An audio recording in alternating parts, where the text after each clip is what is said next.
दोस्तों नमस्कार। आपने गांधी की एक मूवी देखी होगी जिसमें संजय दत्त ने बहुत अच्छा रोल किया था, मुन्ना भाई लगे रहो।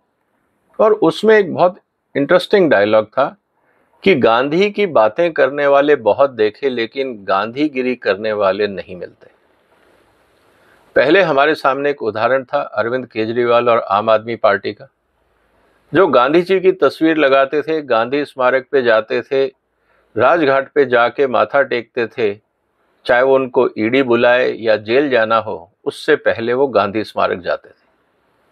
कारण ये था कि उनको शराब नीति के लिए बुलाया जाता था, उसकी इंक्वायरी के लिए।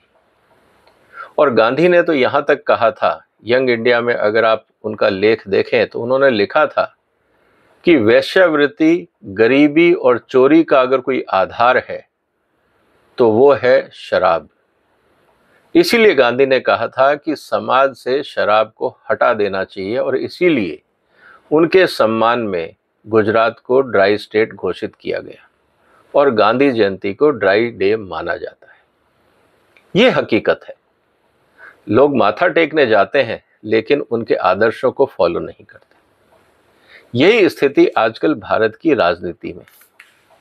गांधी ने इस बात को समझा था कि भारत में अगर अंग्रेज इस देश में अपना राज कर पा रहे हैं, कुछ लाख लोग, करोड़ों लोगों की आबादी को अगर काबू में कर पा रहे हैं, तो उसका एकमात्र कारण था फूट डालो और राज करो। और इस नींव को और मजबूत करने के लिए 1931 में अंग्रेजों ने कास्ट बेस्ड सेंसस कराए थे, जातीय आधार पर जनगणना कराई थी।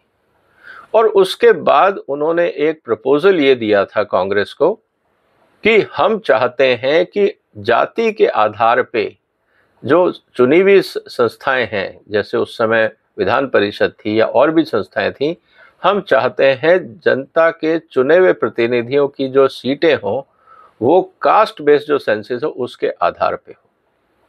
गांधी ने इस बात को समझ लिया था कि ये इस देश को परमानेंट विभाजन करने का एक तरीका है। इससे समाज आपस में लड़ेगा, समाज कमजोर होगा और भारत की आजादी का जो मकसद है या जो उसकी लड़ाई है वो कमजोर पड़ेगी। इस बात को ध्यान में रखते हुए महात्मा गांधी ने इस प्रस्ताव का विरोध किया था। और लेकिन इसके समर्थन में जब ये प्रस्ताव अंबेडकर साहब के पास गया तो उन्होंने इस प्रस्ताव का समर्थन किया था।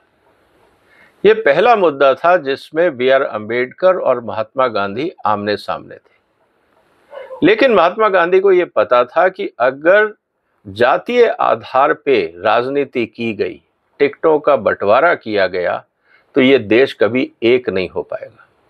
और अंग्रेजों की नीयत यही थी कि वो डिवाइड एंड रूल की पॉलिसी को परमानेंट रखना चाहते थे, क्योंकि वो भारत को आजादी देना नहीं चाहते थे। दूसरी तरफ जातीय समीकरण को समझना इसलिए भी अंग्रेजों के लिए जरूरी था क्योंकि जो लोग पिछड़े वर्ग के माने जाएंगे उनका क्रिश्चियनिटी में कन्वर्जन आसानी से हो पाएगा, प्रलोभन दिया जाएगा और उनको क्रिश्चियनिटी में बदला जाएगा। या उनमें से जो गरीब लोग होंगे, जो पिछड़ी जाति के होंगे, उनके सेंसस के हिसाब से तो उनको अंग्रेज अपनी सेवाओं में कैसे और कहां इस्तेमाल करेंगे इसकी रणनीति भी वो बना पाएंगे। और उस रणनीति को सुदृढ़ करने के लिए ऊंची जाति और नीची जाति के बीच में दरार डालने का काम अंग्रेजों को बखूबी आता था, ताकि उनकी दुकान चलती रहे। 21वीं शताब्दी में जब हम जातीय समीकरण की बात कर रहे हैं और जातीय सेंसस की बात कर रहे हैं तो इसका आधार क्या है? राहुल गांधी ने यह कहा है कि अगर कांग्रेस सत्ता में आती है तो देश में कास्ट बेस्ड सेंसस कराएगी। उसका एकमात्र उद्देश्य ये है कि वो समाज में विघटन करेगी और डिवाइड एंड रूल की पॉलिसी में अगर बीजेपी को सीधे मतों से नहीं हरा सकते तो डिवाइड एंड रूल करके अलग अलग जातियों को बीजेपी से अलग करके हो सकता है कि कांग्रेस सत्ता में आ जाए। तो अंग्रेजों ने डिवाइड एंड रूल की जो पॉलिसी अपनाई थी, आज राहुल गांधी उसी पॉलिसी को अपनाने के लिए बेताब है।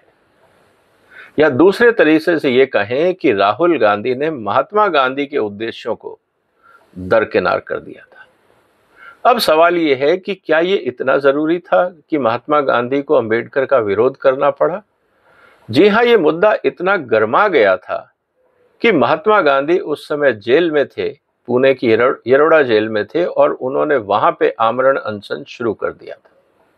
लेकिन अंबेडकर नहीं माने तो गांधी ने कहा कि ठीक है, अगर आपकी इतनी जिद है तो मैं भी अपना अनशन नहीं तोड़ूंगा। और हालत ये हुई थी कि Mahatma Gandhi virtually death bed पे आ गए थे। और उस समय पूरे देश में लोगों ने ये कहा था कि जो महात्मा गांधी कह रहे हैं कि समाज का बंटवारा नहीं होना चाहिए, ये बात सही है। और अल्टीमेटली महात्मा गांधी ने जो एक सुझाव ये दिया था कि अगर दलितों को आगे बढ़ाना है, अगर पिछड़ों को आगे बढ़ाना है, तो हमें उनको बगैर बंटवारा किए जो हमारी अभी सीटें हैं उनमें कुछ प्रतिशत दिया जाए और उनकी भलाई के लिए कुछ रिजर्वेशन का प्रावधान किया जाए। इसीलिए भारत में रिजर्वेशन सिस्टम उस समय आया था। तो दोस्तों, जो अंबेडकर और गांधी के बीच में जो समझौता हुआ था वो 1932 में पूना पैक्ट के नाम से विख्यात है। आप जाइए इंटरनेट पे और पूना पैक्ट के बारे में डाउनलोड करके पढ़िए, उसका इतिहास पढ़िए और किन बातों पे ध्यान देने की जरूरत थी वो जानना जरूरी था। तो 24 सितंबर 1932 को पूना पैक्ट साइन किया गया था। और सबसे इंपॉर्टेंट बात यह थी कि महात्मा गांधी ने इस बात का पूरा प्रयास किया था कि अंग्रेज जो डिवाइड एंड रूल की पॉलिसी लाना चाहते थे वो विफल हो जाए, और वो ये पूना पैक्ट के माध्यम से वो करने में सक्षम हो गए। इस पे रविंद्रनाथ टैगोर ने कहा था, it is worth sacrificing precious life for the sake of India's unity and her integrity. इसका मतलब रविंद्रनाथ टैगोर ने भी महात्मा गांधी के इस विचार का खुला समर्थन किया था। लेकिन आज राहुल गांधी गांधी के विचारों को तिलांजलि देकर अपनी ओछी राजनीति को आगे बढ़ाने के लिए अंग्रेजों द्वारा दी गई डिवाइड एंड रूल पॉलिसी को भारत में अपनाकर अपनी राजनीतिक विरासत को बचाने के प्रयास में है। 90 साल पहले ये जो घटना हुई थी और आज जो घटना हो रही है उसमें क्या कोई फर्क है? क्या हम वापस अंग्रेजों की नीति को इस देश में लाना चाहते हैं? सवाल आज इस बात का है। दूसरा जो महत्वपूर्ण मुद्दा है जिस पे बहुत सारे लेखकों ने, विचारकों ने अपनी बात रखी है कि जब आप कास्ट बेस्ड सिस्टम की बात करते हैं तो इससे क्या भारत का सेक्युलरिज्म, जिसको लेके कांग्रेस हमेशा उछल कूद करती है, क्या कास्ट बेस्ड सिस्टम से सेक्युलरिज्म मजबूत होगा या सेक्युलरिज्म के टुकड़े होंगे? क्योंकि सेक्युलरिज्म का मतलब है कि सबको समान न्याय, समान अधिकार और सबको बराबर की दृष्टि से देखना। लेकिन जब आप कास्ट बेस्ड प्रायोरिटी डिसाइड करेंगे तो क्या ये सेक्युलरिज्म की जो नींव है उसको मजबूत करेगा या कमजोर करेगा? ये भी एक मुद्दा गंभीर है। दूसरी तरफ इंटरनेशनल लेवल पे भी ये कहा गया है कि जो कास्ट सिस्टम है वो ह्यूमन राइट्स कॉन्सेप्ट्स के अगेंस्ट है, क्योंकि वो इंसानों को इंसानों से भेद करता है। हाँ, अगर कोई पिछड़ा है आप उसके लिए प्रावधान ला सकते हैं इररिस्पेक्टिव ऑफ कास्ट।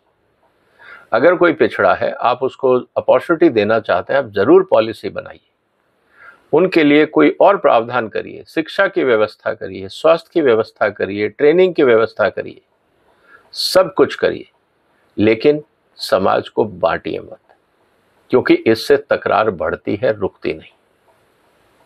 और तीसरा मुद्दा जो भारत का संविधान है जो इक्वालिटी की बात करता है। इक्वालिटी का मतलब होता है कि जिसमें समता है, जो देश सेवा कर सकता है उसको पूरा मौका मिलना चाहिए। लेकिन हम वहाँ टैलेंट को इग्नोर करके बराबर अपॉर्चुनिटी इसलिए नहीं दे पा रहे क्योंकि हमने उस पूरे सिस्टम को कास्ट बेस्ड कर दिया है। तो क्या इससे समाज का भला होगा? क्या इससे देश का भला होगा? काफी समय पहले हमने देखा था इस देश में हम ब्रेन ड्रेन की बात करते थे। ब्रेन ड्रेन हम इसलिए कहते थे कि सक्षम लोगों को हम लोग मौका नहीं दे रहे थे और लोग देश छोड़ के बाहर जा रहे थे। क्या हम वापस कास्ट सिस्टम लाके उस ब्रेन ड्रेन की तैयारी कर रहे हैं? किसी ने मना नहीं किया है कि आप लोगों को अच्छी शिक्षा दें, ट्रेनिंग दें, पूरी सुख सुविधाएं दें जिससे वो सक्षम हो।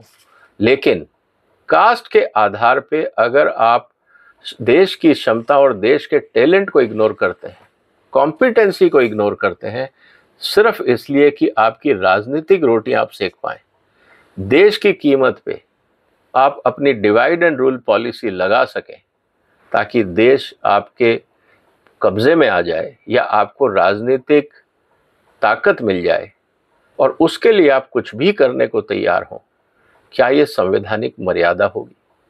क्या ये समाज के साथ न्याय होगा? क्या ये देश के साथ न्याय होगा? राहुल गांधी जी से मेरा एक ही निवेदन है कि सबसे पहले आप जो महात्मा गांधी का जो पूना पैक्ट था, आप उसके बारे में पढ़ें। उम्मीद है कि बहुत सारे कांग्रेस नेता इस बात का जवाब देने की कोशिश करेंगे कि महात्मा गांधी ने इस बात का क्यों विरोध किया था कि कास्ट सेंसस नहीं होने चाहिए। दोस्तों, आखिरी बार जब भारत में कास्ट सेंसस हुआ था वो हुआ था 1931 में। 32 में पूना पैक्ट हुआ, उसके बाद कभी कास्ट सेंसस नहीं हुआ।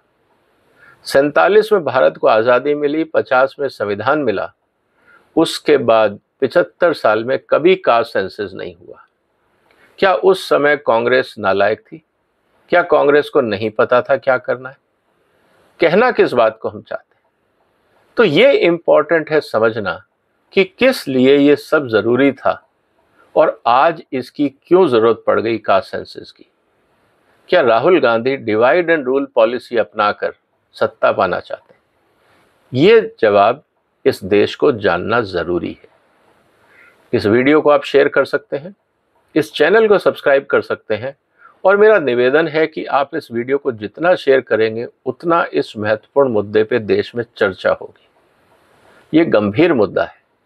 देश का बंटवारा, समाज का बंटवारा नहीं होना चाहिए और अगर हम लोग आवाज़ नहीं उठाएंगे तो पॉलिटिकल पार्टीज तो अपने राजनीतिक हित के लिए किसी भी हद तक जाएंगी। तो दोस्तों, निवेदन है कि इस वीडियो को शेयर करें। आपके हिसाब से क्या कास्ट सेंसस होना चाहिए या नहीं? क्या महात्मा गांधी के विचार सही थे या गलत? कमेंट बॉक्स में अपने जवाब लिखिए। इस वीडियो को शेयर करिए, चैनल को सब्सक्राइब करिए अगर अभी तक नहीं किया है। फिर मुलाकात होगी एक और महत्वपूर्ण मुद्दे के साथ। तब तक वंदे मातरम।